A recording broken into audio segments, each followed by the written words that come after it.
Okay, so I found a post that I'm going to be biased on. For sure, 100%. Full disclosure, I'm going to be biased. All right, let's get let's get into it here. So, copy first. Oh god, I have a problem. Anyway, sound design versus sample packs. It's the debate. What's the better long-term approach? Okay, we need a little more context here. Let's read more, guys. Let's read more. Hello, everyone. Well, hello. I've run into a bit of a dilemma, and I'm not sure which direction to take. That always sucks. When producing music, I usually rely on packs, kicks, basses, hats, and other ready made sounds. But recently, I started to notice that my tracks sound quite repetitive and lack variety. As they say, variety is the spice of life. Okay. So I began focusing more on filtering and processing the sounds I use. That helped me add some diversity, but it still feels like the music is missing that special sauce, right? Oh, saucy. You know what I'm talking about. Then I tried a different approach, designing everything from scratch, kicks, bass lines, leads, etc., etc. The process takes a lot more time, and honestly, the results often sound worse than the polished sounds from sample packs. I mean, yeah, I mean, when you get a sample pack, there's a lot of work going into that to make them sound really good because by the time it hits the marketplace, it should sound good because, that's the business, right? You don't want to sell bad sample packs. That's very rude. But strangely, the music feels like it has more character, even if it still lacks that final touch of identity or uniqueness. So now I'm stuck wondering. So here we go. Should I focus on designing all my sounds, keep using packs, or find some hybrid method? We'd love to hear how more experienced producers, sound designers approach this. Well, you came to the right place, my man. Any tips? Tips? Or- oh God. Any tips or personal experiences would be super appreciated. Okay, let's dive into this. Oh man, that's good. Okay, right. So sample packs versus sound designing. First, to kind of like, in case you want to like, oh, what was John thinking? What's so I can click off and do something else. Both. You should do both. Okay. So, and here's the kind of nuanced version if you're sticking around. So, using packs. There's nothing wrong with using packs because not everybody has the same amount of time in this world. So there's times where like I want to put something together. Sure, I can make a drum kit and synthesize it myself, but if it's already done and I like the way it sounds, I'll use that. I mean, you don't have to.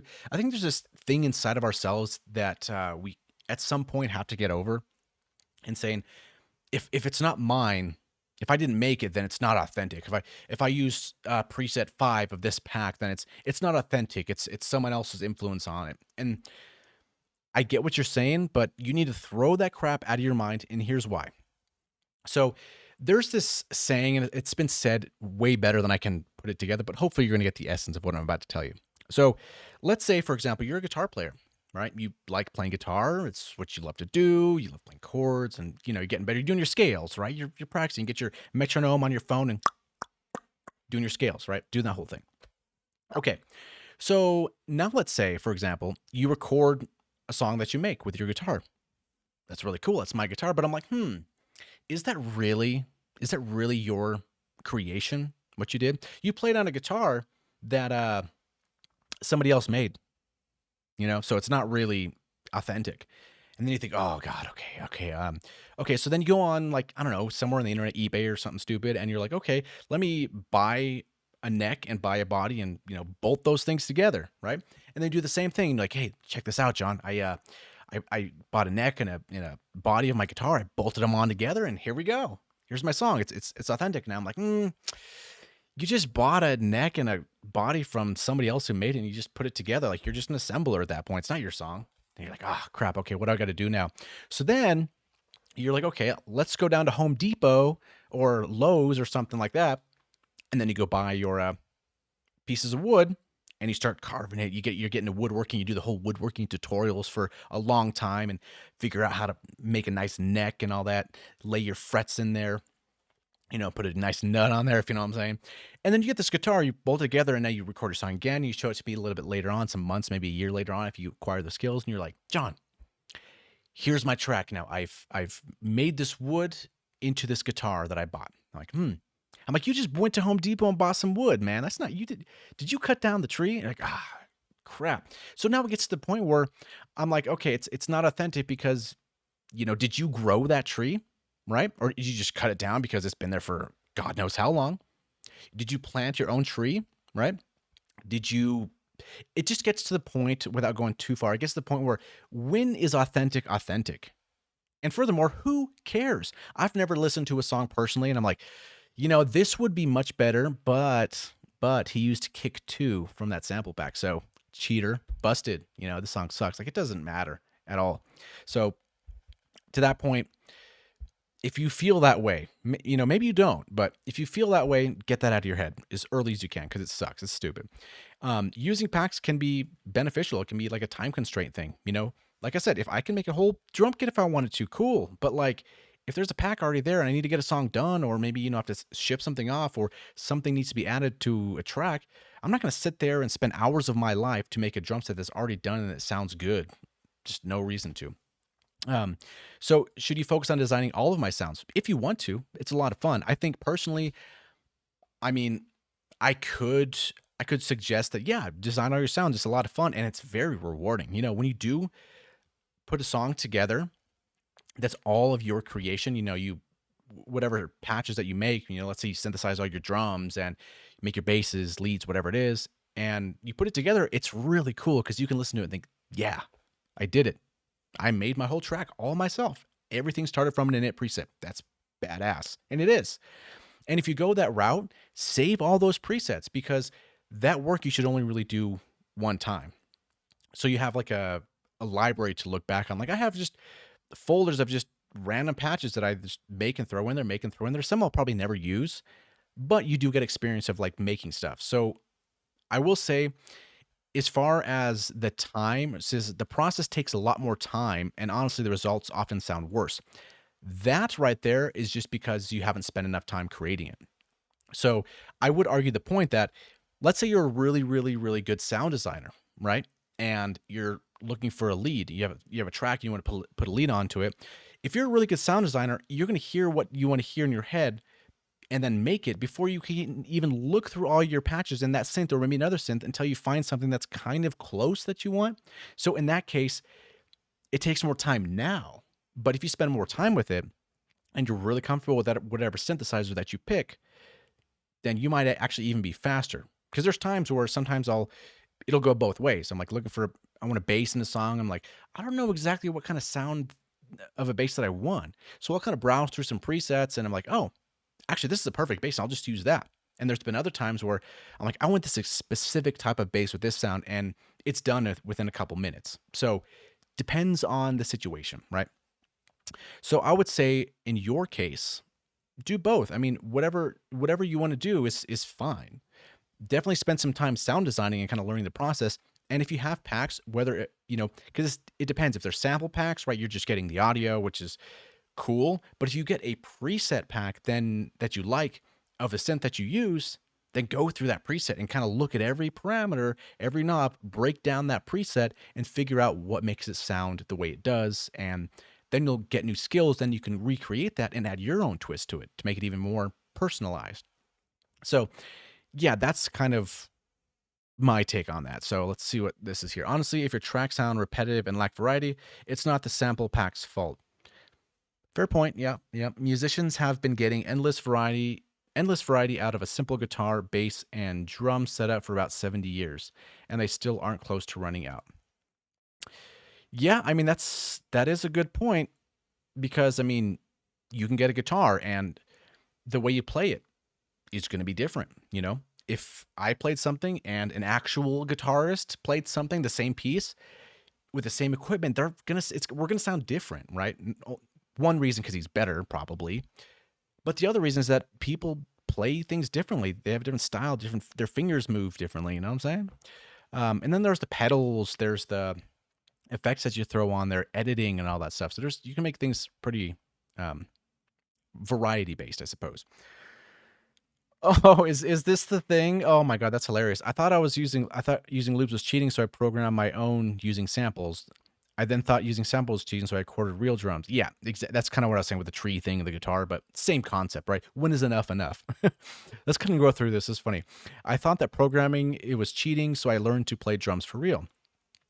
I then thought I then thought using bot drums was cheating, so I learned to make my own. I then thought using pre-made skins was cheating, so I killed a goat and skinned it. Then I thought that it was cheating too, so I grew my own goat from a baby goat. I also think that it's cheating, but I'm not sure where to go from here. I haven't made any music lately with what with the goat farming and all. That's what I'm trying to say. This is kind of more cleverly written out, and goats are just funny. But yeah, it's the same concept there. So sound design is better, my man. Okay. It sounds worse now because your understanding of it is novice. Sound design is its own beast on top of what already could take decades to become a master at. Playing an instrument, writing music, and then producing it. They're all like separate branches on one skill tree. Absolutely correct. You can still be creative with packs, but they're limited. Just like if you only wanted to stick to C major because it doesn't use any black keys and it's easy to understand. When a certain idea pops into your head, it's better to know how to create a close approximation than hoping a sample of it exists somewhere. And that's kind of the thing too. You can even equate that to guitar as well. You could say, I'm a guitar player, but I just bought all these like sample packs and loops of just guitar players. And yeah, they're going to sound great. But if you're also on that same level of that person who recorded those guitars, then just do it yourself. It's a skill tree. It takes time. It's its own beast. Like you're saying, it does take a long time. And there's a lot of theory behind it as well if you want to dive into that. So, which is what we're all about here. It sounds like you started developing a deeper understanding of the tools you're working with, and you got results that sound more distinct to you from it. That's a pretty significant part of music as an art form. So, yeah, definitely continue that path.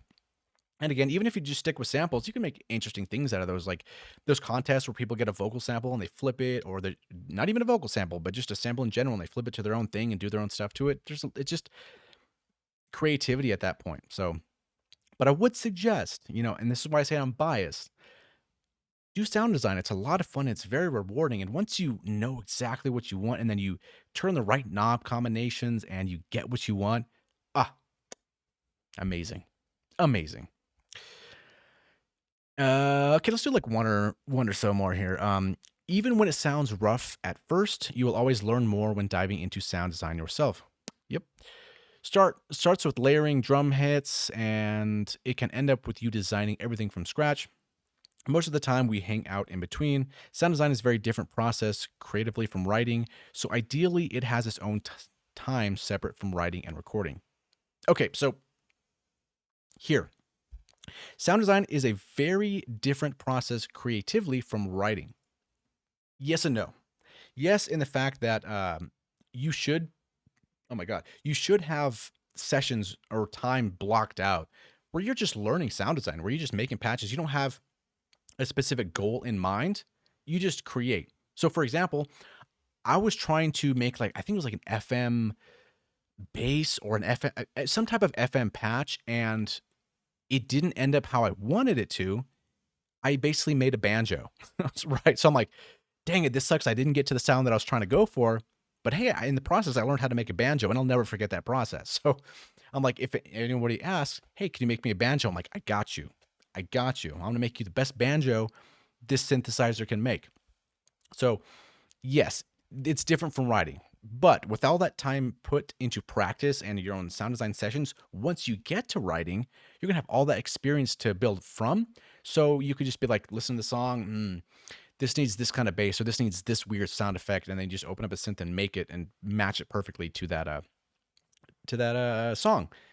Like you're eating a dish and you're like, I want this type of garnish, and the chef's like, here you go, boom, in your bowl. That simple. Okay, let's do one last one before we wrap this whole thing up. For me, it's a matter of time. I was saying, time's important. I'd rather get the songs complete with suboptimal instruments than spend a ton of time making instruments and not getting the songs done. It's a fair point, too. You can always go back and change the instruments later, and if your songs are boring, I think the samples can be a factor to a degree. But there's so much other stuff that can be improved and worked on. Yeah, it depends on the situation. Let's say you're producing for someone, right? And you're in the studio with them, and they say, I want this type of patch like right now. Even though you can make it, it might take you a minute or two. Like they don't want to wait that time. So it's always smart to have stuff available to say, I got you. And then you load it up within that time. That's another factor too. Like it's not saying that you can't create that. It's just what's more important at that moment. You could create that and say, this is this sound. And then maybe later on, when you have time to yourself, you can go and recreate something very similar or even better than that and kind of swap the two out and be like, hey, this is this version. So something to think about. It's not always has to do with the skill thing, but more so of a time thing. Time's important. Okay, so there's a lot of comments to go through with this one, but yeah, what do you guys think about that? Sound design or sample packs or both? You know, what are you going to pick at the end of the day? So yeah, that's about it. Thank you for watching, and we'll see you in the next one.